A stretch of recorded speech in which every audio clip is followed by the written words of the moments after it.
이제 오늘은 데살로니가 후서 1장 3절 이하의 말씀을 가지고 공부를 하겠습니다. 다 같이 읽으십시다. 형제들아, 우리가 너희를 위하여 항상 하나님께 감사할지 이것이 당연하면 너희 믿음이 더욱 자라고 너희가 다 각기 서로 사랑함이 풍성하니라. 하나님께 감사하는 두 가지 조건을 말했습니다.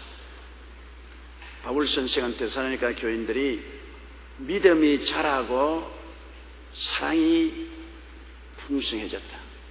그래서 하나님께 감사합니다. 믿음이 어떻게 자랍니까? 여러분, 믿음이 자랄 수 있는 것은 말씀을 사모해야 믿음이 자랍니다. 밥을 잘 먹어야 힘을 얻지요. 밥을 잘 먹지 못하면 힘을 얻지 못합니다. 무엇이든지 잘 먹어야 힘을 내요. 우리 요사이 젊은이들은 옛날보다도 훨씬 키도 크고 몸무게도 무겁습니다. 우리 자랄 때처럼 못 먹고 못 입은 것이 아니라 잘 먹고 잘 입고 잘 사니까 영양이 충실하니까 키도 장대처럼 커지고 몸도 무거워집니다. 북한 사람들은 못 먹고 못 사니까 성인이 오늘날 초등학교 졸업생 정도의 키와 몸무게밖에 안 된다는 것입니다. 그러므로 사람은 좋은 밭에, 기름진 밭에 심은 곡식과 같이 잘 먹고 잘 입어야 쑥쑥 자라지 저 개천가에 모질게 자란 나무와 풀처럼 되어서는 안 되는 것입니다. 우리 예수 믿는 사람이 신앙이 자라려면 말씀이 땡겨야 되는 것입니다. 여러분, 우리가 한참 건강이 좋을 때는 음식이 땡기지 않아요. 음식이 자꾸 땡기고 먹고 싶지 않아요. 옛날에 김홍조 목사님은 부흥회를 다니면서 하신 말씀이, 당신은 밥하고 반찬하고 같이 먹을 여가 없대요. 어찌 속이 땡기기 때문에 밥 따로 먹고 반찬 따로 먹는다. 밥이 입에 들어가면 벌써 넘어가 버렸는데 뭐 반찬 들어올 때까지 기다릴 수가 없다는 것입니다. 그래서 건강해서 90세까지 잘 살으셨습니다. 아무리 해도 영양이 충분해야 무병장수할 수 있습니다. 사람이 영양이 부실하면 오래 못 살아요. 옛날에는 60을 넘기기가 힘이 들었기 때문에 환갑잔치를 거대하게 했습니다. 70은 거의 없어요. 우리가 자란 동리도 보면 70대인 사람은 없어요. 60을 넘기는 사람도 별로 많지 않기 때문에 회갑을 거창하게 지는데, 요사이 회갑 지는 사람 없잖아요. 60은 아직 어린 애기 아닙니까? 60은 어린 애기입니다. 나는 우리 아버님이 연로하시기 때문에 노인 노릇 한번 못 해본다고요. 이번에도 아버님 생신에 축하하러 가니까 70은 아직 어린 애기라고 그래요. 아버님이 94살이시니까 70은 어린 애기다 말이에요. 그러니까 노인 행사를 할 수가 없어요. 어린애기 행사를 해야지. 요사이는 60대는 아직 젊은 청년인 것입니다. 그건 왜냐하면 옛날보다 영양이 좋기 때문인 것입니다. 옛날보다 잘 먹고 잘 살기 때문에 영양이 좋으므로 저항력이 강해서 병도 이겨내고 그러고 장수할 수가 있는 것입니다. 잘 먹고 편안하게 살아야 장수하는 것입니다. 그런데 육체만 잘 먹어서 장수하는 것이 아닙니다. 사람이 마음이 편해야 되는 것입니다. 마음이 편해야 하는데, 일본의 유명한 유전공학 전문가가 한 말 보니까 우리 몸의 게놈, 즉 유전자의 97%가 잠을 자고 있다는 것입니다. 좋은 유전자도 잠을 자고 나쁜 유전자도 잠을 자는데, 이 잠을 깨우는 것은, 좋은 유전자를 깨우려는 것은 긍정적인 생각을 하고 자꾸 웃으면은 좋은 유전자가 깨어나서 건강하고 평안하고 행복해지고, 나쁜 유전자를 깨워 일으키려면 미워하고 화내고 불안하고 초조하고 부정적이 되면은 나쁜 유전자를 깨어낸다는 것입니다. 그 유전자가 잠을 자는데 깨워 일으키는 것은 우리 사람의 마음이 하는 것이라는 것입니다. 유전자는 육체의 유전자이지만은 그 유전자가 잠을 자고 있는데 그 잠자고 있는 유전자를 깨우는 데는 마음이 그렇게 한다는 것입니다. 그런데 성경에는 마음의 즐거움은 양약이라고, 마음의 즐거움을 가지면 좋은 유전자를 깨워 일으키기 때문에 양약이 되는 것이고, 마음의 근심은 바로 뼈로 마르게 한다. 마음의 근심을 하면은 나쁜 유전자를 깨워 일으켜서 뼈로 마르게 하니까 뼈가 마르는데 뭐 살이 안 녹을 수가 있어요. 그러니 마음이 편해야 건강하죠. 육체를 건강하게 하는 것은 밥만 잘 먹어서 되는 것이 아니고 마음이 편해야 되는 것입니다.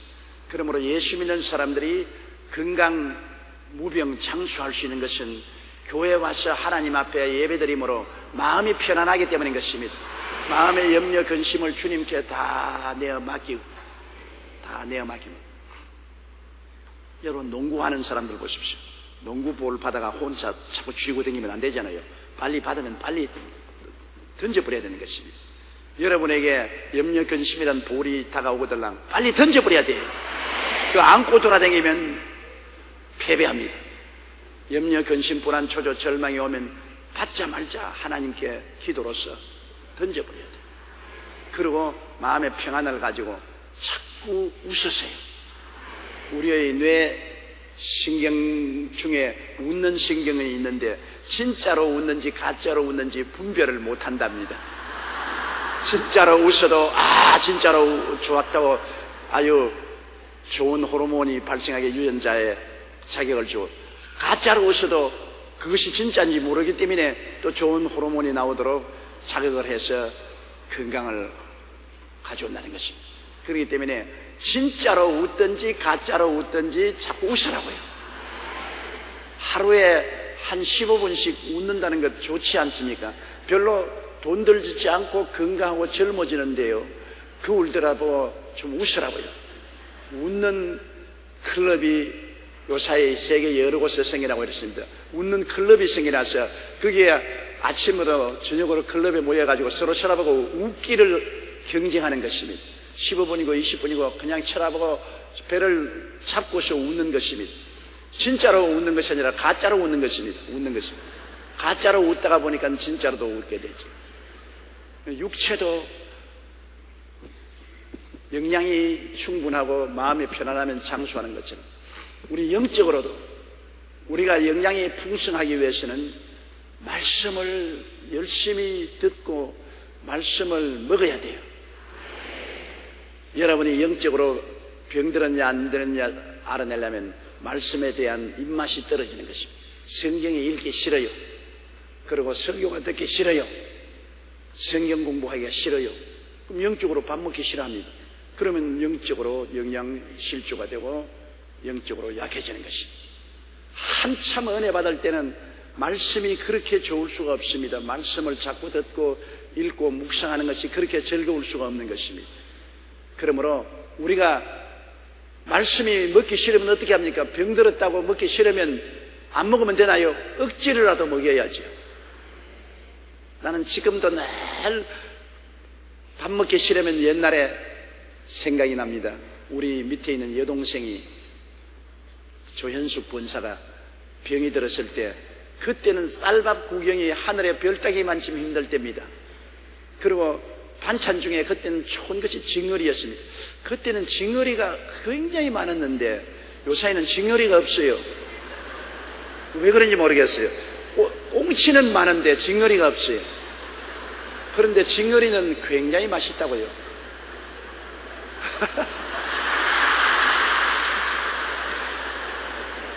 아예 부엌에 장작불 위에 전철 얹어놓고 징어리를 구우면 기름지고 고소한 냄새가 기가 막힌다고 그 어머니가 흰 쌀밥을 지어가지고서 징어리를 구워가지고서 우리 여동생 보고 야 먹어라 먹어. 그리고 밥에 숟가락 떼서 징어리를 찢어가지고서 얹어가 입에 내주는데 안 먹어. 그럼 내가 옆에 있다가 먹고 싶다. 나도 병들 없는 좋겠다. 그러다가 어머니에게 뺨 한 대를 얻어맞았습니다. 징어리도 못 얻어먹고 뺨만 얻어맞았습니다. 병들면 입맛이 떨어지니까 안 먹으려고 하는데 그렇게 맛있는 흰쌀밥에 구워놓은 징어리 그치를 저도 안 먹으려고 하는데 그러나 억지로 어머니가 자꾸 먹이잖아요. 우리가 영적으로 병이 들어서 말씀이 먹기 싫을 때는 억지로라도 먹여야 되는 것입니다. 억지로라도 설교 테이프 들어놓고 듣고, 억지로라도 구역 예배 가서 말씀을 듣고, 억지로라도 성경 읽고, 억지로라도 먹어야 영적으로 건강을 얻는 것입니다. 말씀을 멀리하면 영적으로 믿음이 자라지 못합니다. 그 다음 말씀을 먹고 난 다음에는 이제 물을 마셔야 되는 것입니다. 물은 바로 성령의 은혜가 물이 되는 것입니다. 맨밥만 먹을 수 없잖아요. 먹고 나면 물을 마시잖아요. 우리가 성령의 생수를 마셔야 되는데, 성령의 생수는 어떻게 마시냐? 기도를 통해서 마시는 것입니다. 말씀을 읽고 기도해야 돼요. 기도. 열심히 기도하지 않으면 성령이 역사하지 않습니다. 성령은 항상 우리와 함께 거하시고 우리 안에 계시지만은 기도할 때 역사하는 것입니다. 기도 안 하면 가만히 계신 것입니다. 이러므로 기도에 힘쓰는 개인 속에 성령이 역사하시고, 함께 모여 기도할 때 교회에 성령이 역사하시는 것입니다. 기도가 성령 역사를 이끌어내는 비결인 것입니다. 그러므로 신앙이 자라기 위해서는 열심히 기도해서 성령 충만해야 됩니다. 그 다음 신앙이 자라기 위해서는 여러분 밥만 먹고 물만 마시면 안 되잖아요. 운동을 해야 되잖아요. 적당한 운동을 해야 되는 것인데, 우리 신앙생활의 운동은 바로 전도와 봉사인 것입니다. 우리 신앙은 전도와 봉사를 해야 자라는 것입니다. 내가 믿고 깨달고 은혜 받은 것을 남에게 전도해주고 또 봉사한다. 요사이 수해가 나서 고생하는 곳에 내가 휴가도 반납하고 가서 봉사한다. 그런 수해에 찌들어진 사람들을 도와줄 뿐 아니라 내 개인에 대해서 굉장히 자랑스럽고 신앙이 성장하게 하는 것입니다. 봉사는 우리 말씀을 먹고 기도한 것을 내 것이 되게 하는 요소가 되는 것입니다. 그러므로 예수 믿고 난 다음에 전혀 전도하지 아니하고 봉사하지 아니하면 신앙이 자라지 않습니다. 전도와 봉사, 정 나가서 전도와 봉사 못하면 기도의 봉사라도 해야 되는 것입니다. 남을 위해서 기도라도 해야 되는 것입니다. 우리 신앙이 자라는 것은 이 세 가지 요소가 반드시 있어야 자라요. 데살로니가 교인들의 신앙이 자라는 것은 말씀을 사모하여 읽고 묵상하고 열심히 기도해서 성령 충만하고, 그 다음 봉사를 열심히 전도하고 봉사해서 신앙이 자랐습니다. 그래서 바울 선생이 아주 기쁘게 생각했습니다. 그리고 사랑이 넘쳤다. 사랑이라는 것은 내가 남을 위해서 희생하는 것이 사랑인 것이 아닙니까? 사랑은 내가 받는 것이 사랑이 아니고 주는 것이 사랑인 것입니다. 사랑을 우리가 자꾸 받으려고 하면 나중에는 이기주의가 되고 마는 것입니다. 사랑은 내가 희생해서 자꾸 이웃을 돌보는 것이 희생인데, 사랑은 사랑할 감정이 생겨서 사랑하는 좋겠는데, 사랑이란 항상 감정이 일어나는 것이 아닙니다. 사람의 감정이란 우리가 좌우할 수 없어요. 기분 좋을 때는 기분 좋고 기분이 가라앉을 때는 가라앉습니다. 날씨가 화창하면 감정이 들뜨고 아주 기분이 좋고, 날씨가 찌푸러지고 저기압이면 또 감정이 싹 가라앉고 기분이 좋지 않을 때가 있습니다. 사람이 기분 따라 살면 미쳐요. 미쳐. 기분 따라 살지 말아야 되는 것입니다. 마음의 믿음을 따라 살아야지 기분을 따라 살면 안 되는 것입니다. 아, 오늘은 우리 남편 사랑하고 싶다. 사랑하고, 오늘은 기분이 나쁘니까 사랑 안 한다. 예이, 못 본 채라까지 돌보지만, 그러면은 그 가정이 온전하게 될 수 있겠습니까? 아, 내 집사람 오늘은 기분 좋으니까 한번 포옹해주고 오늘 기분 나쁘니까 쳐다보지도 않고 그냥 지나간다. 그렇게 하면 안 되지요. 믿음으로 살아야지 감정으로 살면 안 되는 것입니다. 감정은 기복이 너무나 심하기 때문에 감정에 의지하면 안 되는 것입니다. 감정은 있으면 좋고 없으면 그뿐이고, 마음의 믿음으로 사는 거예요.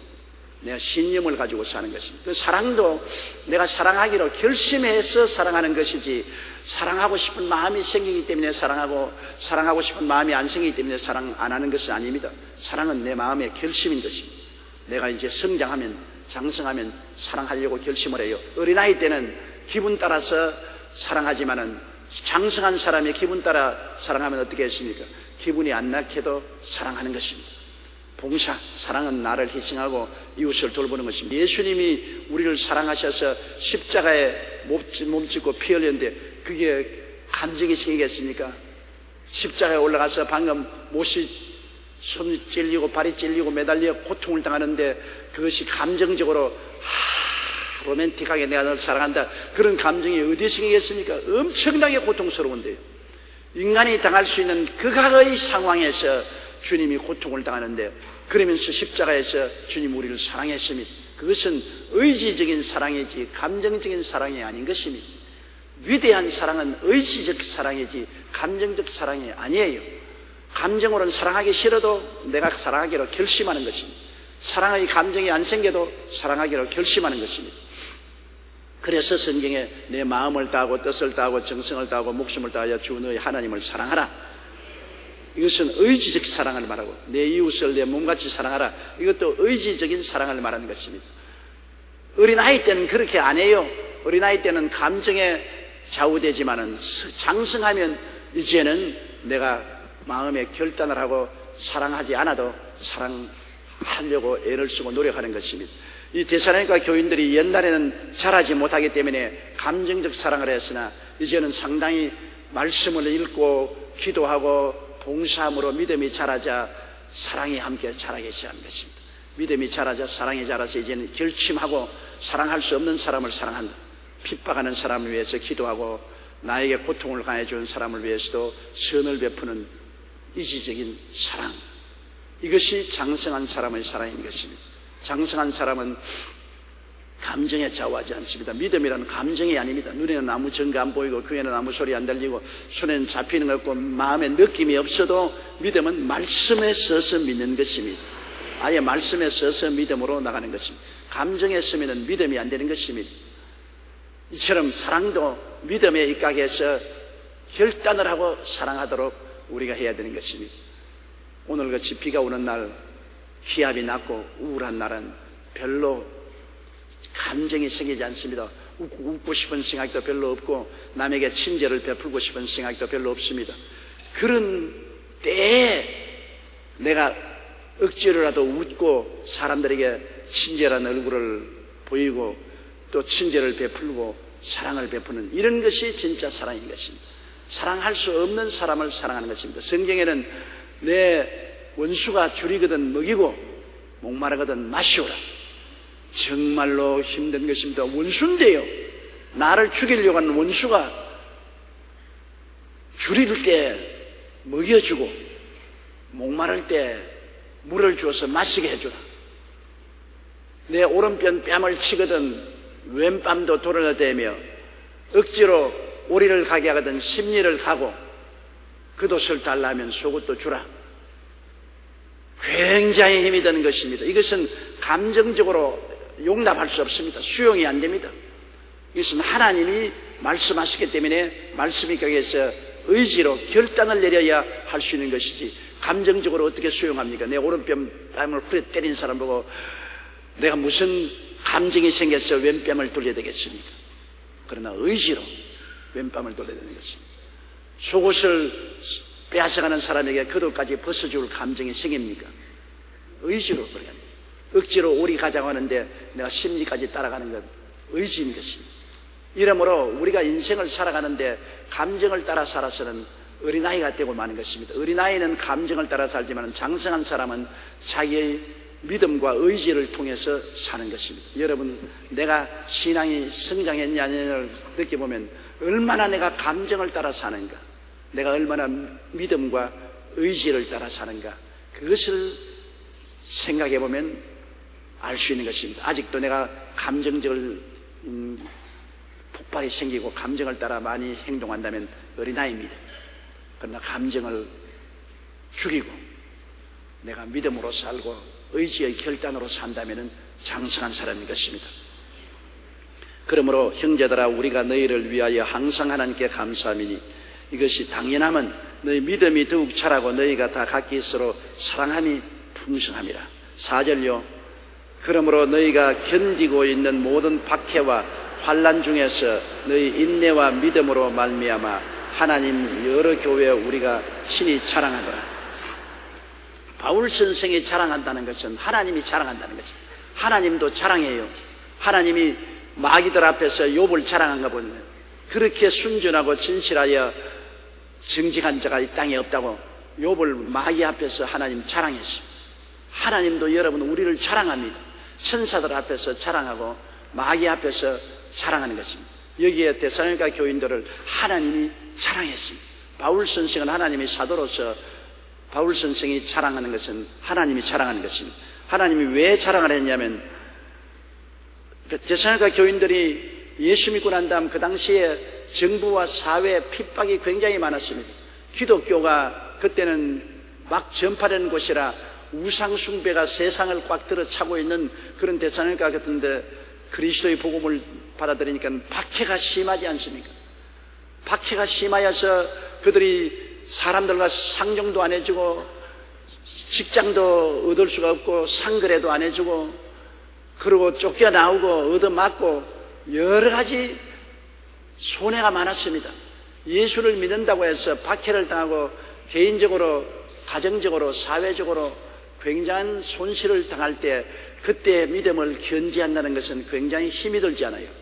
내가 믿을 때 다 사람들이 포용하고 손바닥을 치고 칭찬해 줄 때 믿는 것은 좋지만은 믿음으로 말미암아 다가오는 많은 고통과 손실이 있을 때 믿음을 견지한다는 것은 힘이 들거든요.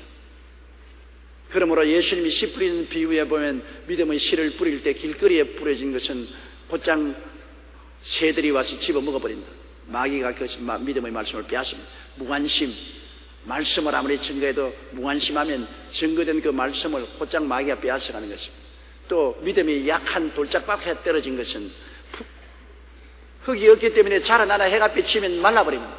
믿음이 약한 사람은 어려운 시련이 다가오면 그냥 말라버리는 것입니다. 또 욕심이 많은 탐욕이 있는 사람에게 씨가 뿌려지면 믿음이 자랄 수가 없는 것은 세상의 욕심 때문에 신앙이 욕심에 손해가 나므로 자라지 못합니다. 옥토에 뿌려진 사람이 30배, 60배, 100배로 열매를 맺는데 옥토에 뿌려진 사람은 많은 박해를 이겨낸 사람인 것입니다. 예수 믿는다고 해서 다가오는 아주 어려운 고통과 손해를 견뎌낸 사람입니다. 한 할아버지가 손자를 데리고 도끼 자루를 만들려고 나무를 베러 갑니다. 도끼 자루는 튼튼해야 도끼를 거기에 박아서 장작을 패야 되니까 도끼 자루가 연약하면 장작을 패면 툭 부러지지 않아요. 그래서 할아버지와 손자가 도끼 자루를 만들 나무를 구하기 위해서 산 위에 올라가는데 산 중턱도 올라가니까 나무가 아주 잘생긴 나무가 있다면 도끼자루 하기는 아주 좋아요. 할아버지 여기 도끼자루 발견했습니다. 아주 나무가 미끈절석하고 좋습니다. 이거 끊어다가 도끼자루 만드십시다. 할아버지가 고개를 설레습니다. 아니야, 도끼자루 될 수가 없어. 겉모양은 좋지만은 속이 물러서 부러지고만. 그러면 어떻게 도끼자루를 발견합니까? 산꼭대기에 올라가야 돼. 바람이 많이 불어가지고서 나무가 바람에 흔들릴 때 안 쓰러지려고 굳건하게 써서 속이 꽉 들어차고 속이 굳어진 나무를 도끼자루로 만들어야 된다. 그래서 산꼭대기에 올라가서 바람이 불고 그치는 곳에 자란 나무를 베어다가 도끼자루를 만들었다는 말이 있습니다. 산 중턱에 바람도 많이 불지 않고 고온 다습에서 평탄한 곳에 자란 나무는 속이 물러요. 키는 크게 자라고 미끈절석하게 자라지만은 심한 시련이었기 때문에 속이 무르기 때문에 쉽게 부러져요. 그러나 시련을 많이 겪은 나무는 속이 굳어요. 속이 강하기 때문에 쉽게 부러지지 않아요. 예수 믿는 사람도 안 가지는 것입니다. 시련을 많이 겪으면 겪을수록 속이 강해지는 것입니다. 시련을 이기겠다고 결심을 하고 싸우는 중에 믿음이 강해지고 속이 강해지고, 그러나 시련이 없이 편안하게 신앙생활하는 사람들은 고통이 다가오면 쉽게 부러지고 마는 것입니다. 왜? 시련으로 다져지지 않았기 때문에 쉽게 부러지죠. 그렇기 때문에 하나님께서 예수 믿는 사람들을 종종 시련을 통하게 만드는 이유가 있습니다.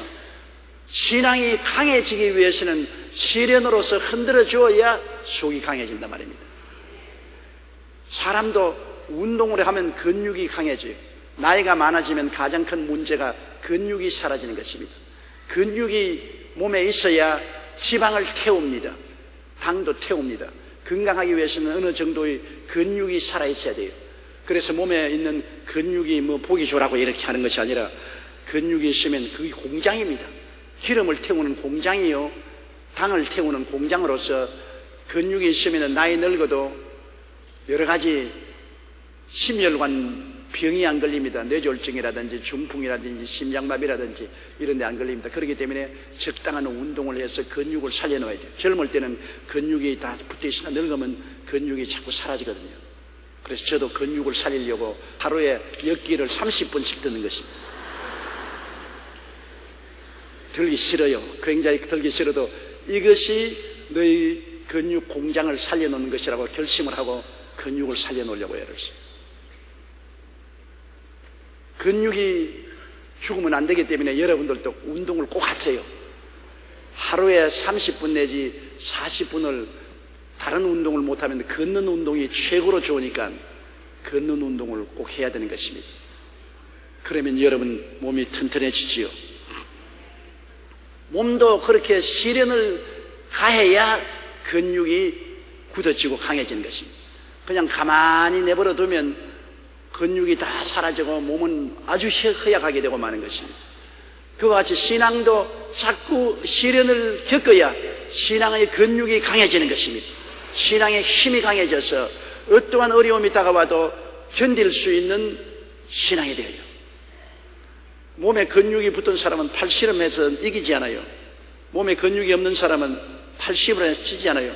마귀가 다가와도 신앙의 근육이 붙은 사람은 마귀와 팔씨름해서 마귀를 늘 눌러버리는 것입니다. 그러나 신앙의 근육이 안 붙은 사람은 마귀하고 팔씨름하면 또 졌다, 또 졌다. 마귀에게 밤낮 지다가 불리다 보잖아요. 이러므로 하나님께서 여러분에게 신앙의 근육을 붙이기 위해서 고난을 통하게 하는 것입니다. 적당한 고난은 항상 필요한 것입니다. 적당한 고난이 있어야 우리의 신앙이 다져지지, 전혀 고난이 없이 평탄한 길만 걸어가면은 신앙의 근육이 없어서 나중에 마귀에게 그대로 넘어지고 마는 것입니다. 이러므로 우리가 예수 믿으면 신앙이 개인적으로 평안하게만 하면 좋겠지만은, 그러나 평안은 결국에 우리에게 유익이 되지 못합니다. 우리가 힘 있는 신앙인이 되기 위해서는 고난이 있어야 힘 있는 신앙인이 되어요. 아무리 기도 안 한 사람도 고난 다가오면 기도하거든. 그리고 큰 소리 하다가도 고난 당하면 회개하게 되고, 뭐 집안에 가정예배 보시오, 가정예배 보시오. 아무리 해도 안 보던 사람이 고난 당하면 먼저 가정예배 보기 시작하는 것입니다. 남편과 아내가 여보 빨리 일어나, 가정예배 보자, 가정예배 보자. 고난이 사람의 신앙을 강하게 만들어주는 것입니다. 그러므로 데살로니가 교인들은 예수 믿고 난 다음에 그곳에서 사는 헬라 사람들하고 또 믿지 않은 정부 관리들에게 많은 핍박을 얻었습니다. 그런데 하나님이 그 핍박을 통하게 내버려 놓았었습니다. 그 핍박을 통해서 그들의 신앙이 강해져서 하나님이 자랑할 수 있는 믿음의 용사들이 된 것인 것입니다. 그러므로 너희가 신앙에 견디고 있는 모든 박해와 환난 중에서 너희 인내와 믿음으로 말미암아 하나님 여러 교회에서 우리가 친히 자랑한다. 이 믿음이란 인내로서 시험을 해봐야 되는 것입니다. 어떤 우리 자매님 한 분이, 목사님, 하나님은 너무 가혹해요. 나무에 올라가라 하면 올라가니까 막 흔들어가지고서 떨어지게 만든다고. 그 말 의미가 있을 수도 있어요. 하나님이 믿음으로 살라 하지 않습니까? 그러므로 믿습니다를 하고 나니까 시련이 막 다가오거든. 나무에 올라가니까 막 흔들어 버린단 말입니다. 그건 왜냐? 꽉 잡느냐 안 잡느냐 시험해 보는 것입니다. 나무에 올라가면 꽉 잡아야지. 반드시 믿음으로 살면 하나님의 믿음을 시험해 보시는 것입니다. 시험을 안 치러보는 믿음은 없어요. 이 세상에도 그렇잖아요. 여러분, 우리가 학교에서 공부하고 난 다음 상급으로 올라갈 때는 반드시 시험 치지 않아요. 우리의 믿음은 견고한가 안 한가를 시험해 보는 것입니다. 믿음에 인내가 있는지 없는지 시험해 보는 것입니다. 믿음의 시험은 인내인 것입니다. 참는 것, 오래 참는 것입니다. 내가 하나님께 기도해도 제깍 응답이 안 오고 하나님이 기다려보는 것은 진짜 믿음이냐 가짜 믿음이냐 주님께서 기다려보는 것입니다. 왜냐하면 오래 참을 수 있으면 그건 진짜 믿음이고, 조금 어려움이 다가면 포기해버리면 그 믿음은 가짜 믿음인 것입니다. 얼마나 오래 견디느냐, 그것이 믿음을 시험하는 도구인 것입니다. 여러분께서 여러 가지 시험을 당하거든 오래 참으십시오. 하나님께 기도하고 난 다음 응답이 없다고 낙심하지 말고 오래 견디십시오. 믿음을 버리지 말고 견디면 여러분 하나님이 응답해 주시는 것입니다. 우리가 감당치 못할 시험당함을 허락지 아니하십니다. 감당할 만한 정도로 하나님이 기다리게 하시고 난 다음에 이제 감당하지 못하겠다고 생각할 때는 응답이 오시는 것입니다. 아주 고통이 극한에 닿았을 때 그때 하나님의 도움이 오시는 것입니다. 이제 떨어지면 낙동강 하나님 나 떨어집니다 할 때 그때 도움이 오는 것입니다. 어린애기 해산할 때도 너무나 고통스러워서 이제 못 참겠다 할 때 어린애기가 응아 하고 나오지 않아요. 난 어린애기 안 낳아봐서 모르겠지만은 그렇더라고요. 우리 애들 낳아보니까. 그러므로 우리도 하나님 앞에 시련을 겪어서 더 견디지 못하겠습니다. 하나님 기도를 했는데 응답이 안 와서 이제 더 견디지 못하겠습니다. 너무 지치고 피곤합니다. 어찌할까요? 그때 하나님이 응답을 해 주시는 것입니다. 가장 괴로울 때가 응답이 가장 가차올 때인 것입니다. 가장 힘들 때가 하나님이 도와줄 시간이 다가온 때인 것입니다. 인내를 하나님께서 온전히 이루게 해 주시는 것입니다. 믿음이란 인내를 통해서 증명되는 것입니다. 믿음 이코르 인내인 것입니다. 아무리 내가 믿음이 강하다고 큰 소리해도 참지 못하는 사람은 믿음이 없습니다. 믿음이란 인내로서 시련을 해보고 하나님께서 합격 도장을 찍으면 그때부터 하늘 문을 여시고 하나님이 축복을 부어주시는 것입니다. 그러므로 믿음에 인내가 있으면 하나님이 자랑해요. 야, 내 이 아들 봐라, 이 딸 봐라. 믿고 인내했다. 어려운 시련을 참고 견디고 나를 바라보았다. 참 자랑스럽다. 닮아라. 이렇게 닮아라. 하나님도 칭찬하고 하나님도 자랑하는 것입니다. 쟁개비 신앙으로 파르르 끓었다가 불만 끄면 싹 식어버리고 그렇게 하지 말고 조선소처럼 부글부글 끓기도 오래 걸리고 끓여놓으면 24시간 뜨끈 신앙이 그렇게 인내력이 있어야 돼요. 오래 참을 수 있는 신앙이 있어야 돼요. 하나님도 그런 신앙을 자랑하는 것입니다. 5절요. 이는 하나님의 공의로운 심판의 표요 너희로 하여금 하나님의 나라에 합당한 자로 여김을 받게 하려 함이니 그 나라를 위하여 너희가 또한 고난을 받느니라. 진짜 하나님 백성이냐 아니냐를 하나님이 판단하는 시험의 기준이 바로 인내인 것입니다. 하나님께서 너 정말 천국 백성 될 수 있느냐, 천국 백성으로 가능하지 못하느냐를 예수 믿고 난 다음 여러 가지 시험과 환난을 통해서 하나님이 기준을 정하는 것입니다. 시험과 환난을 통해서도 나는 흔들리지 않고 예수님을 구주로 믿고 난 천당 가겠다. 살든지 죽든지 흥하든지 망하든지 성하든지 쇠하든지 나는 예수 믿고 천당 간다. 예수 믿고 나는 이 신앙을 포기할 수 없다. 그것은 합격 도장을 확 찍는 것입니다. 그러나 예수 그리스도를 구주로 모시고 나서 시험만 들면 안 믿어라. 환난만 당하다 나 안 믿어요. 그래서 들락 날락하면 이건 불합격자가 되는 것입니다.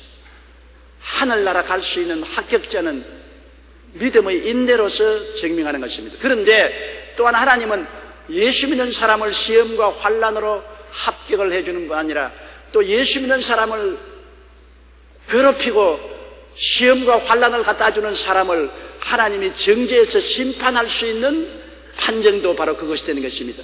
예수 믿는 사람 심히 괴롭히고 시험과 환난을 갖다 오는 사람 그대로 내버려 두지 않습니다. 하나님은 너는 지옥에 갈 합격자다.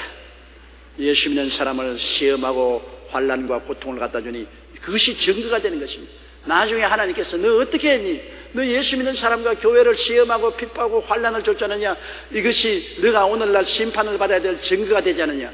하나님은 시험과 환난 당하는 자는 천당 갈 수 있는 자격을 주는 증명이 되고 시험과 환난을 주는 자는 나중에 지옥 보낼 수 있는 조건이 되는 것입니다. 그러므로 시험과 환난이란 하나님께서 이 땅에서 천당 가는 사람하고 못 가는 사람을 갈라놓는 판단 기준이 되는 것입니다. 오늘날 우리는 그러므로 시험을 당할 때 쉽게 신앙을 포기하면 안 되는 것입니다. 끝까지 예수님을 붙잡고 매달려야 되는 것입니다. 우리는 정말 편안하게 예수 믿잖아요. 북한에 있는 신자들이 대개 추정건대 한 20만 내지 30만 지하 성도가 있다는 것입니다. 그 중에 5만 명 내지 6만 명은 강제노동수에 잡혀 들어가서 죽을 고생을 하고 굶어 죽기도 하고 매를 맞아 죽기도 하고 고통을 당하고 있는 것입니다. 북한에 있는 신앙인들의 고통이란 말로 다 할 수 없습니다. 그들은 너무 어려운 고통 속에서도 예수님을 마음속에 모시고 견뎌나가는 것. 이런 사람들은 천당 갈 표를 받은 사람인 것입니다.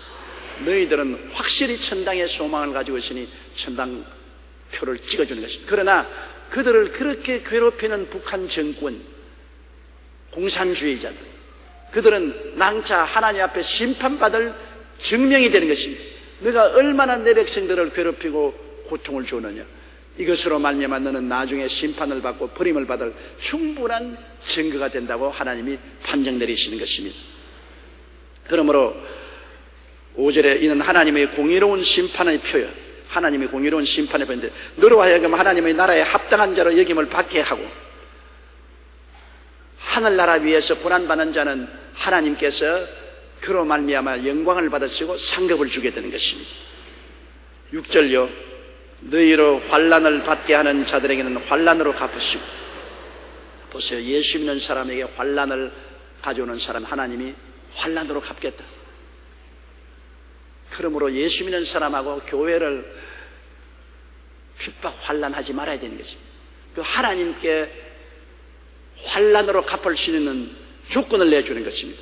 뭐 예수 믿는 사람 혼자 사는 줄 알면 큰일입니다. 예수 믿는 사람은 내가 예수님 안에, 예수님 내 안에 있기 때문에 내가 환난과 핍박을 당하면 예수님이 함께 환난과 핍박을 당하는 것입니다. 나를 환난하고 핍박하는 자는 내 안에 계신 예수님을 똑같이 환난을 주고 핍박을 주는 것입니다. 그러므로 사람을 환난받게 하고 핍박받게 한다고 생각하면 오해입니다. 사람과 같이 있는 예수님을 환난받게 하고 핍박을 하는 것입니다. 그렇기 때문에 하나님이 가만히 계시겠습니까? 하나님의 아들 예수 그리스도를 환난받게 하고 핍박받게 하는데 하나님 아버지께서 오냐 잘한다고 웃고 계시겠습니까? 반드시 환난을 가하는 사람은 환난으로 갚아주는 것입니다.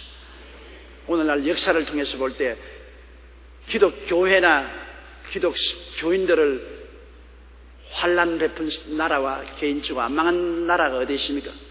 역사상으로 여러분 바벨론이나 아수리아나 로마나 헬라나 교회를 저항한 나라나 국가는 다 망했습니다. 환난을 베푼 자는 환난으로 하나님이 갚으시는 것입니다. 너희로 환난을 받게 하는 자들에게는 환난으로 갚으신다고 성경에 말했었습니다. 그러므로 원수 갚는 것이 내게 있으니 내가 갚으리라. 우리가 직접 원수 갚을 필요가 없어요. 원수를 갚으면, 원수가 우리를 괴롭히면 오히려 원수를 위해서 기도해주고 먹여주고 마셔주고 불을 머리 위에 쌓아놓으라 했습니다. 머리 위에 숯불 쌓아놓으면 타들어갈 것은 당연한 이치 아닌 것입니까? 그러므로 원수는 하나님이 우리 위해서 대신 갚아줌으로 하나님께 내어 맡기는 것이 좋다는 것입니다. 우리는 하나님을 의지하고 원수에게 선을 베푸는 것이 좋습니다. 원수를 대적하면 우리가 서로 싸우고 물고 찢고 피투성이가 되지 않습니다. 원수에게 우리는 선을 베풀고 하나님께 의지하면 하나님이 반드시 갚으시는 것입니다. 7절요, 환난을 받는 너희에게는 우리와 함께 안식으로 갚으시는 것이 하나님의 공이시니 주 예수께서 자기의 능력의 천사들과 함께 하늘로부터 불꽃 가운데 나타나실 때 환난을 받는 우리는 하나님이 평안으로 갚아주신다. 이 세상에서도 환난 당할 때 우리가 하나님께 더 의지하고 주님께 바싹 매달림으로 성령으로 마음속에 안식을 얻게 하고, 물론 말할 필요 없이 환난 당하는 사람은 천당에 영원한 안식에 틀림없이 들어가는 것입니다. 그러므로 환난 당하고 있다는 그 표가 바로 나는 천당에 들어가서 안식을 누릴 수 있는 자격이 있다는 것을 보여주는 것입니다. 우리가 고난 당할 때 여러분 신앙이 자라요. 보통 때는 별로 신앙이 성장하지 않지만 내가 굉장히 고통을 당하고 외롭고 고통스러울 때 주님께 부르짖습니다. 저는 48년간 목회하면서 주의 종이지만도 제가 가장 기도를 많이 할 때가 고통스러울 때였습니다. 고난당할 때 주님께 가장 많이 기도하고 주님 품에 더 깊이 안기고 주님께 더 의지했고, 그때 환난은 다가와나 마음의 평안은 넘쳐났습니다. 바깥에서 환난의 바람이 그 세게 불어오고 풍파가 와도 하나님께 깊이 의지함으로 마음속에 평안이 넘쳐나는 것입니다. 그러므로 지존자의 은밀한 곳에 거하는 자는 전능자의 그늘 아래에 거하리로다. 내가 야훼를 가리켜 말하기를 저는 나의 피란체요 나의 요새요 나의 의리하는 하나님이 하나니는 제가 너를 새 사냥꾼의 올무에서와 극한 연병에서 건지실 것임이라고 했는데, 우리가 환난을 당하면 주님께 더욱 의지하여 주님이 나의 피란체가 되시고 나의 요새가 되시고 의지하는 하나님이 되시고, 하나님이 직접 나타나셔서 나에게 보호를 해주심으로 마음의 평안을 얻게 것입니다. 환난은 바깥에서 오나 평안은 우리 속에 성령으로 오게 되는 것입니다. 그리고 나중에는 그 마음에 있는 평안이 우리를 이끌고 영원한 안식인 천국까지 데리고 가는 것입니다. 그러므로 환난 당하는 것 두려워하지 마십시오. 마귀는 우리 바깥에서 환난 가져와도 속에까지 환난을 가져오지는 못합니다. 우리 속은 예수 그리스도를 붙잡고 하나님께 의지함으로 언제나 놀라운 평안을 가져올 수가 있는 것입니다. 바울 선생이 로마로 잡혀갈 때 많은 승객들과 죄수들이 함께 갔는데 유라굴라의 풍랑을 만나서 큰 소용돌이 속에 빠졌습니다. 모든 사람이 그 환난을 당해서 살 소망을 잃어버리고 좌절과 절망에 처했습니다. 그러나 그런 큰 풍파 가운데도 오직 마음에 깊은 평안을 가진 것은 사도 바울 선생밖에 없었습니다. 바울을 잡아가던 백부장과 로마 군인들까지 혼비백산했지만은 잡혀가서 사설에 묶인 바울은 마음속에 놀라운 평안이 있어서 그 사람들에게 안정을 시키고 기도를 해주고 밥을 먹게 해주고 하나님의 인도를 그들에게 전달해 주는 것입니다. 그러므로 바깥에 풍랑이 일어나도 하나님을 알고 하나님에 소속되어 있는 사람은 놀라운 평안을 마음속에 가지게 되는 것입니다. 또 하나 확실히 알아야 될 것은 환난당하는 사람에게 하나님이 자꾸 평안을 퍼부어 주시는 것입니다. 평안이 있어야 환난을 이기게 되니까 여러분이 남편에게 핍박당하면 더 평안을 부어주시고, 이 세상에 고통당하면 더 평안을 부어주시고, 하나님이 더 마음에 평안을 주어서 이 바깥에서 다가오는 환난을 극복하게 만들어주는 것입니다. 바깥의 모든 환난을 속에 있는 평안이 밀어내는 것입니다. 이겨내게 하는 것입니다. 우리 하나님은 우리가 시험과 환난 당할 때 너 시험 당하고 환난 당하는 거 나 몰라 그렇게 하지 않습니다. 평안으로 마음속에 갚아주시고 그 평안은 천국 가는 확정이 되는 것입니다. 그러므로 환난을 받는 너희에게는 우리와 함께 안식으로 갚으신다. 환난이 고루 안식입니다. 환난이 없는 사람은 안식 체험을 못합니다. 환난을 받은 사람만이 마음속에 얼마나 하나님이 환난 당할 때 큰 안식으로 채워주신다는 것을 느낄 수가 있는 것입니다. 주 예수께서 자기의 능력의 천사들과 함께 하늘로부터 불꽃 가운데 나타나실 때 주님은 반드시 재림하십니다. 여러분, 주님께서는 하늘에서 하나님의 많은 천사들을 거느리고 불꽃 가운데 나타난다는 것입니다. 불꽃이란 하나님의 임재를 말하는 것입니다. 호렙산 가시 있는 불이 불에 활활 탔지 않습니다. 불꽃 가운데서 하나님의 음성이 들리고 왔습니다. 저는 내 평생에서 불꽃을 한 번 꼭 보았습니다. 제가 주의 종으로 사명을 받을 때 제가 사흘 동안 여름에 금식하고 들어누웠는데 밤중에 온 방에 불이 붙는 거 보았습니다. 방에 불이 불꽃이 온 방에 차고 흰 구름이 방을 가득 채웠는데 저는 진짜 불이 난 줄 알았어요. 왜냐하면 그때까지 한 번도 하나님이 불꽃 가운데 나타난 것을 몰랐고 깨닫지도 못했는데 사흘 동안 내가 주의 종이 되어야 될지 안 될지 모르고 금식으로 성령 충만하게 해달라고 기도하고 너무나 배가 고파서 들어 누웠는데 요 사이는 잘 먹고 잘했기 때문에 뭐 사흘 아니라 일주일에도 배에 기름이 차 있어가지고 괜찮은데 우리 그때 6.25 사변 났을 때는 너무 못 먹어가지고서 기름이 하나도 없고 배가 등가죽에 붙었는데 사흘 금식을 하니까 눈에 보이는 것이 없어요. 사흘째 된 날은 밥하고 김치밖에 안 보이더라고. 아무리 기도해서 주님 볼라 해도 주님은 안 보이고 밥하고 김치만 보여요. 이제 이제 금식 그만해야 되겠다고 밤 12시가 넘어서 누워서 기운이 빠지는데 온 방 안에 그냥 불이 확 붙는데 와 보통 무서운 불이 아니에요. 완전히 불꽃이 환하고 그 다음에는 막 흰 구름이 방에 꽉 차는데, 한 가지 놀라운 것은 그렇게 불이 났으면 뜨거워야 될 것인데 하나도 안 뜨겁더라고요. 하나님의 불꽃은 뜨겁지가 않아요. 나는 완전히 불이 나서 타 죽는 줄 알고 사람 살리라고 고함을 쳤는데, 사도 요한이 예수님을 보고 난 다음 죽은 자같이 쓰러졌다고 했지 않습니까? 완전히 예수 그리스도를 보고 난 다음 몸에 기운이 빠졌어요. 말이 안 나와요. 손가락도 깜짝 못해요. 그냥 입술만 덜썩거려. 사람 살려라, 사람 살려라, 사람 살려라. 뭐 완전히 녹초가 된대. 그런데 그 불꽃 가운데 주님이 탁 서셨는데, 머리에 가시관 서시고 왼손을 가슴에 얹고 오른손을 하늘을, 그 주님이 하늘, 그 나라와 그 일을 먼저 구하라, 그 말씀을 하시면서 하늘로 쏙 탁 가르치는데, 번지수가 얼마나 다른지 보세요. 나는 소방대원이 들어온 줄 알고, 주님이 나타날 줄은 꿈에도 모르고, 소방서가 어떻게 미리 알고 소방대원이 들어왔구나. 그런데 소방대원이 왜 호수는 안 가지고 오고 흰옷 두루마기를 입고 하늘을 가리키는 거야. 그래서 나는 그 소방대원을 보고서, 소방대원님 빨리 날 끌어내 주십시오, 빨리 끌어내 주셔야 하는데, 그 말을 하는데 혀가 우울해져 가지고서 방언이 자꾸 나오는 거예요. 근데 그때 방언이 뭔지 몰랐는데, 나는 날 건져내려고 하는데 입에서 자꾸 다른 말이 나와요. 혀가 우울해서 다른 말이 나와요.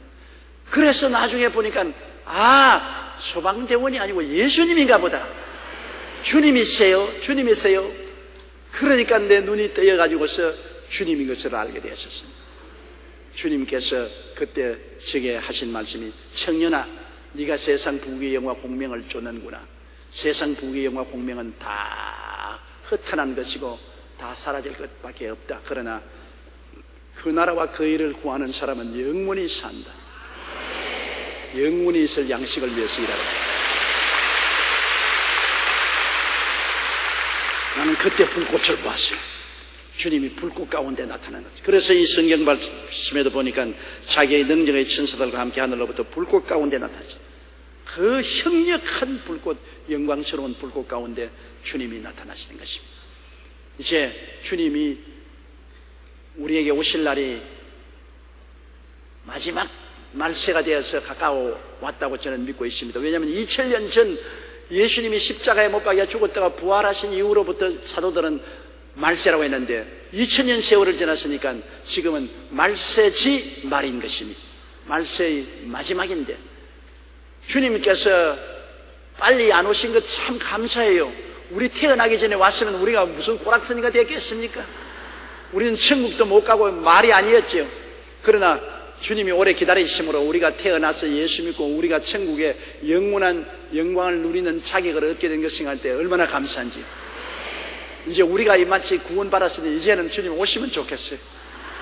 뒤에 태어날 사람에게는 미안하겠지만은 이제는 주님 오셔서 온 천지를 주의 나라로 삼으시고 영원한 천국에 임하시면 얼마나 좋겠습니까?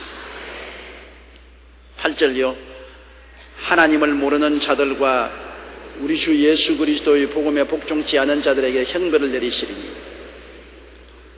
주님께서 불꽃 가운데 나타나셔서 하나님을 모르는 자들, 여러분 가장 큰 죄가 예수를 믿지 않고 하나님을 반역한 죄가 제일 큰 죄지요. 윤리와 도덕적인 죄는 아무것도 아닌 것입니다. 살인하지 말라, 내 부모를 공경하라, 살인하지 마라, 간음하지 마라, 도둑질하지 말라, 내 이웃을 거짓증하지 말라, 내 이웃을 탐하지 마라. 이러한 죄는 예수 믿으면 다 용서받습니다. 예수님의 보혈로 다 용서받죠. 그러므로 용서받는 죄와 용서받지 못하는 죄가 있는데, 용서받는 죄는 윤리와 도덕적인 죄고, 용서 못 받는 죄는 안 믿는 죄인 것입니다. 안 믿는 죄는 용서받지 못해요. 가장 무서운 죄가 안 믿는 죄인 것입니다. 성경에 보면 죄에 대하여라면 저가 나를 믿지 아니함이라고 말하는 것입니다. 예수 안 믿는 사람은 구원할 도리가 없어요. 하나님과 아무 관계가 없어요. 예수를 믿음으로 말미암아 그리스도와 내가 관계가 맺어지고 주님이 내 주가 되고 나는 주님의 자녀가 되면은 예수님이 십자가의 보혈로 내가 이 세상에서 진 윤리와 도덕적인 죄는 다 씻어줄 수 있는 것입니다.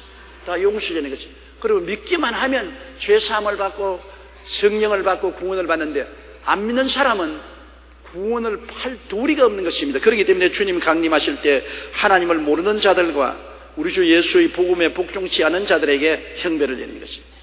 하나님 모르는 자와 예수 그리스도의 복음이 전달되었는데도 불구하고 반역하고 안 믿는 자들을 하나님이 심판하시는 것입니다.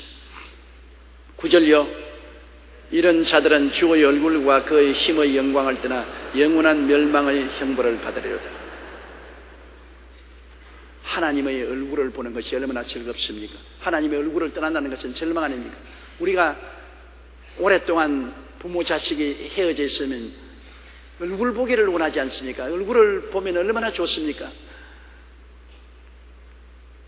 입양 아들이 한국에 찾아와서 부모를 찾아 텔레비에도 나오고 신문 광고도 내고 하는 것은 부모의 얼굴을 한번 보기 위한 것입니다. 이산 가족들이 금강산에서 만나서 눈물을 흘리는 것은 서로 얼굴을 쳐다보고 눈물을 흘리는 것입니다. 사람은 그 존재를 표현하는 것이 얼굴입니다. 얼굴을 바라볼 때 그 사람을 만나보는 것입니다. 손만 바라보고는 아무것도 아니에요. 발만 바라보고는 아무것도 아니에요. 몸뚱아리만 바라봐도 별 효과가 없어요. 얼굴을 봐야 되는 것입니다. 얼굴이 그렇게 중요한 것입니다. 우리 천당에 올라가면 주님의 얼굴을 늘 바라볼 수 있다는 것입니다. 주님의 모습을 늘 얼굴을 바라볼 수 있으니 너무나 기쁜데 주님의 얼굴과 그 영광의 광채를 떠난다는 것은 절망인 것입니다. 소망을 잃어버리는 것입니다. 버림받은 것입니다.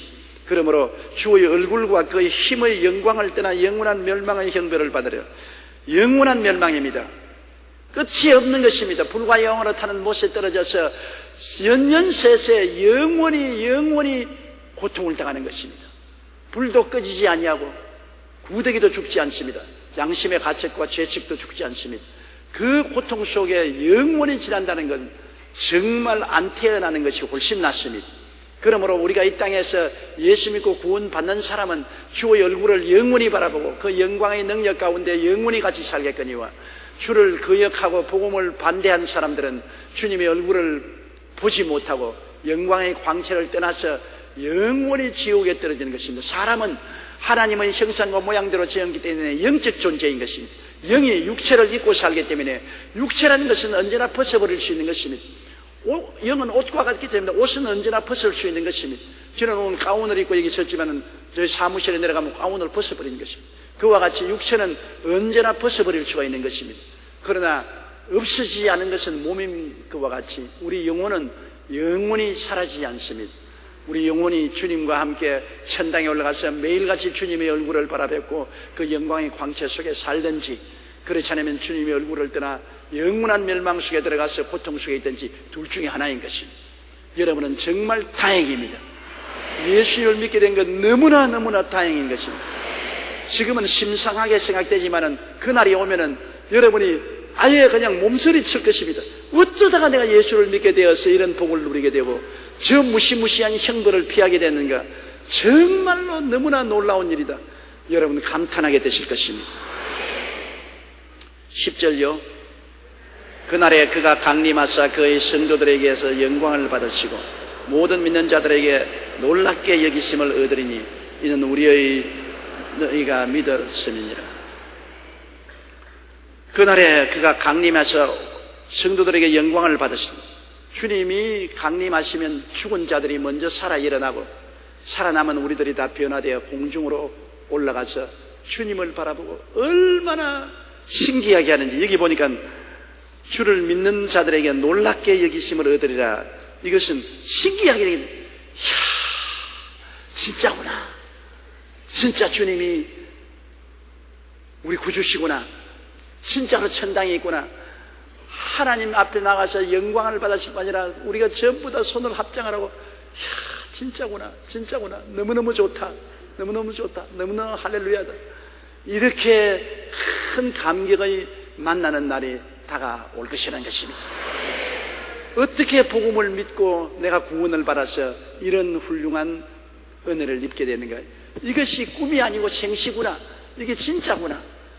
이럴 수가 있느냐. 너무나 감격적이고 너무나 감동적인 체험을 우리가 할 것이라는 것입니다.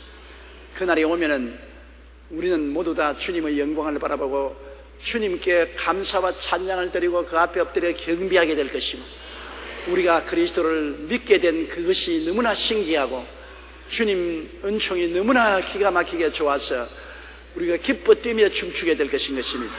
우리는 이런 희망이 있습니다. 이 세상은 살아갈수록 점점 어려워지고 힘들어지지 않습니까? 지구온난화를 통해서 엘니뇨 현상이 강해지고 홍수도 나고 비도 자꾸 더 많이 오고 또 겨울엔 더 추워지고 여름엔 더 더워지고 이 땅에 저체 지진이 나고 기근이 있고 전쟁과 전쟁 소문이 끝나지 않고 온 땅 전체가 지금은 몸부림을 치고 있는 것입니다. 자연재앙으로 몸부림을 치고 인간적인 전쟁과 전쟁 소문으로 몸부림치고 질병으로 몸부림치고 이 땅에는 점점 살기가 힘들어져 가는 것입니다. 이것이 뭐냐? 이 땅을 떠날 때가 가까워 왔다는 징조가 이 세상에 나타나는 것입니다. 주님께서 이제는 잠에서 깨어나라는 것입니다. 독수리가 새끼가 자라면 둥지를 떠나라고 둥지의 모든 가죽을 벗겨버리고 털을 벗겨버리면 가시둥지에 몸이 찔립니다. 독수리는 가시둥지로서 둥지를 만들어서 그 위에 가죽을 엎이고 부드러운 털을 덮어서 새끼를 치는데, 새끼가 자라서 둥지를 떠날 때가 되면 안 떠나려고 합니다. 바깥이 무서우니까, 둥지 안에 부드러운 곳에 있으니까 기분이 좋으니까 어찌 둥지 안에 있으려고 합니다. 그러면 어미 독수리가 와서 둥지에 새끼들을 끌어안고서 가죽을 벗겨서 던져버립니다. 그리고 가시가 붕승붕승 난 그 둥지에 새끼를 몰아넣습니다. 가시에 찔리고 고통스럽습니다. 그러니까 어미가 와서 날개를 쭉 펴면서 날개 위에 올라타라면 가시에 찔리고 괴로우니까 어미 날개 위에 올라타고 촤 하늘로 올라가죠. 오늘날 이 세상이 가시둥지가 되어가고 있는 것입니다. 주님이 부드러운 가죽을 뺏기시고 부드러운 털을 뺏기시고 자연 환경에 고통이 다가오고 처치의 지진과 기근이 다가오고 알 수 없는 질병들이 유행을 하고 전쟁과 전쟁 소문이 나고 괴로우니까 점점 이 땅에 살 수 있는 곳이 못 되구나. 하나님 백성들은 더욱 주님을 찾게 되고 하나님을 의지하고 주님 오실 날을 기다리고 하늘을 쳐다보게 되는 것입니다. 우리의 독수리의 어머니 되시는 예수님이 나타날 것을 기다리게 되는 것입니다. 그러므로 주님 오실 날이 가까울수록 이 세상은 점점 살기 어려워지고 우리의 신앙은 더욱 주님을 앙망해서 주님을 기다리게 된다는 것을 잊지 마시기 바랍니다. 우리는 하늘나라의 백성들이요, 하늘나라의 시민권을 가진 사람들인 것입니다. 우리의 내일은 오늘보다, 다음 달은 금번달보다, 명년은 금년보다 더 소망찬 것입니다. 우리는 내일이 있기 때문인 것입니다. 이 세상은 내일이 없습니다. 앞날이 캄캄합니다. 살아갈수록 점점 더 캄캄합니다. 우리는 살아갈수록 더 환해지는 것입니다. 주님이 우리를 데리러 오실 것이기 때문인 것입니다. 예수님의 십자가 우리 마음에 굳세게 보여지 않고 예수님의 보혈로 말미암아 언약을 맺었으니 주님은 언약을 저버리지 않습니다. 우리가 주님을 배반하지 않은 이상 주님은 우리를 절대로 배반하지 않습니다. 주님을 의지하고 눈에는 아무 증거 안 보이고 귀에는 아무 소리 안 들리고 손에는 잡히는 건 없어도 믿음으로 기도하고 믿음으로 찬미하고 감사하며 믿음으로 나가고 믿음으로 주님 오실 날을 앙망하고 견디는 여러분 되시기를 주의 이름으로 축원합니다. 믿음은 끝까지 견디는 것입니다. 끝까지 견디는다는 구원을 얻습니다. 중간에 포기하면 안 됩니다. 낙심하면 안 됩니다. 뒤돌아보면 안 되는 것입니다. 서로 견디기 위해서 우리는 주일 예배도 모이고 수요일날 예배도 모이고 구역 예배도 모이는 것은 서로 모여서 서로 격려해 주는 것입니다. 환난과 어려움을 당할 때 서로 위로해주고 기도해주고 서로 견딜 수 있도록 용기와 힘을 주는 것입니다. 내 혼자는 못 견뎌도 두세 사람이 합치면 견딜 수가 있는 것입니다. 내 혼자는 낙심해도 두세 사람이 서로 짐을 나누어 주면 낙심 안 하게 되는 것입니다. 고통은 나눌수록 가벼워지고 기쁨은 나눌수록 커지는 것입니다. 그러므로 여러분, 우리가 모이기를 피하지 말고 구역 예배도 열심히 모이고 수요일 날도 주일 날도 열심히 모여서 우리가 하나님 앞에 견디는 은혜를 받게 되시기를 주의 이름으로 축복합니다. 우리 성령께서 함께 계심으로 성령도 우리 연약함을 도와주시는 것입니다. 성령이 여러분을 하나님을 사랑하고 예수님을 믿도록 도와주시고 견디도록 만들어주십니다. 우리는 고아와 같이 버림받지 않았습니다. 눈에 안 보이는 성령이 우리를 도와주기 위해서 와 계시기 때문에 항상 성령님께 의지하십시오. 성령님을 인정하고 환영하고 모시드리고 의지하고 성령의 도움을 구하면 성령이 우리에게 힘을 주어서 내적 평안으로 넘치게 하심으로 외적 환난을 이기게 만들어 주시는 것입니다.